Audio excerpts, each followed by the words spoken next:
This is a brief overview of the anatomy and physiology of the respiratory system.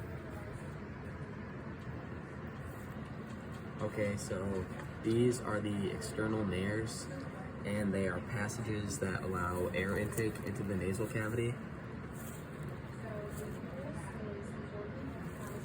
And then the air will travel from the external nares to the nasopharynx, which is this hole, this cavity, is located between the nasal cavity and the oropharynx, and it allows for air to travel further down the respiratory tract. Next is the larynx, which is also known as the voice box. It is located under the epiglottis and pharynx, but is above the trachea. The larynx contains the vocal folds which vibrate to produce sound. And these are the vocal folds, which are located in the larynx.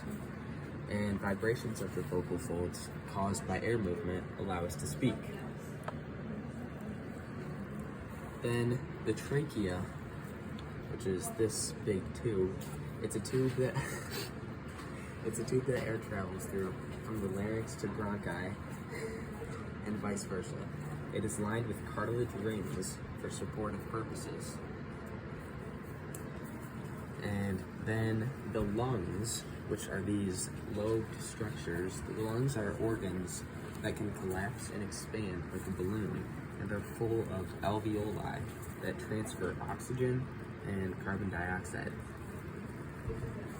And in the lungs, there are bronchial tubes, and the bronchial tubes connect the alveoli of the lungs to the trachea, and they also carry air. They are surrounded by branches of the pulmonary vessels. And finally, the diaphragm is this muscle here, and it's a muscle located on the posterior side of the thoracic cavity. It flexes to expand the thoracic cavity and decrease air pressure to let air flow into the lungs. And when it relaxes, it increases the pressure and pushes the air out.